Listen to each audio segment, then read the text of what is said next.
जब एक सहाबी ने गलती से एक देहाती का ऊंट ज़िबा कर डाला और डर कर गड्ढे में छुप गए ताकि नबी करीम सल्लल्लाहु अलैहि वसल्लम उन्हें न ढूंढ सकें, तो आप सल्लल्लाहु अलैहि वसल्लम ने जो किया वो आज भी कलेजे को चीर कर रख देता है। ये उस वक्त की बात है जब एक रोज एक देहाती मदीना आया और अपना एक उम्दा ऊंट मस्जिद नबी के सहन में बांध कर अंदर चला गया। कुछ सहाबा किराम ने ऊंट देखा तो उनके मुंह में पानी आ गया। मदीना में उस वक्त गुर्बत का दौर था और गोश्त मुयस्सर नहीं था। उन्होंने नईमान रजी अल्लाह अन्हु को देखा जो पास से गुजर रहे थे, तो तमाम सहाबा किराम ने शरारत से उनसे कहा, नईमान, अगर तुम इस ऊंट को ज़बह कर दो तो हम सब पेट भरकर गोश्त खाएंगे। हम तो गोश्त को तरस गए हैं और कीमत वो तो रसूलुल्लाह सल्लल्लाहु अलैहि वसल्लम अदा कर ही देंगे। हजरत नईमान बिन अम्र अंसारी रजी अल्लाह अन्हु एक सहाबी थे। उनकी सबसे मशहूर खुसूसियत ये थी कि वो बहुत फनी मिजाज और मिजाहिया थे और वो बगैर सोचे समझे फौरी अमल कर देते थे, खास तौर पर जब बात मजे, मजाक या खाने पीने की हो। और नबी करीम सल्लल्लाहु अलैहि वसल्लम भी उनकी बातों और हरकत से खुश होते थे और मुस्कुराया करते थे।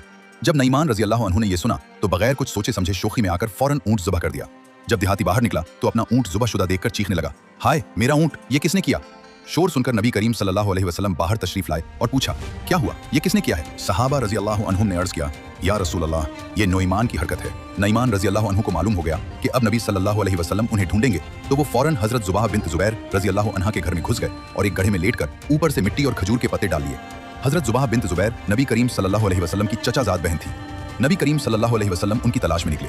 रास्ते में एक सहाबी ने बज़ाहिर कहा, या रसूल अल्लाह, मुझे नईमान रजी अल्लाह अन्हु कहीं नजर नहीं आ रहे, लेकिन साथ ही उंगली से इसी गड्ढे की तरफ इशारा कर दिया जहां हजरत नईमान छुपे हुए थे। नबी करीम सल्लल्लाहु अलैहि वसल्लम ने गड्ढे के पास आकर नईमान रजी अल्लाह अन्हु को बाहर निकाला तो उनके चेहरे पर मिट्टी लगी हुई थी। आप सल्लल्लाहु अलैहि वसल्लम ने उनके चेहरे से अपने मुबारक हाथों से मिट्टी झाड़ी और पूछा, नईमान, तुमने ये क्यों किया? नईमान रजी अल्लाह अन्हु ने बड़ी मासूमियत से उन सहाबा रजी अल्लाह अन्हुम की तरफ इशारा करते हुए कहा, या रसूल अल्लाह, उन्हीं लोगों ने मुझे कहा था कि आप सल्लल्लाहु अलैहि वसल्लम कीमत अदा कर देंगे। ये सुनकर नबी करीम सल्लल्लाहु अलैहि वसल्लम मुस्कुरा दिए और नईमान रजी अल्लाह अन्हु के चेहरे को अपने हाथ मुबारक से छुआ और उस देहाती को ऊंट की पूरी कीमत अदा फरमा दी। ये वाकया बताता है कि जिंदगी में गलतियां सबसे होती हैं। असल इम्तिहान ये है कि सामने वाला जब गलती करे तो आप और मैं नबी करीम सल्लल्लाहु अलैहि वसल्लम की तरह पेश आएं या दुनिया की तरह।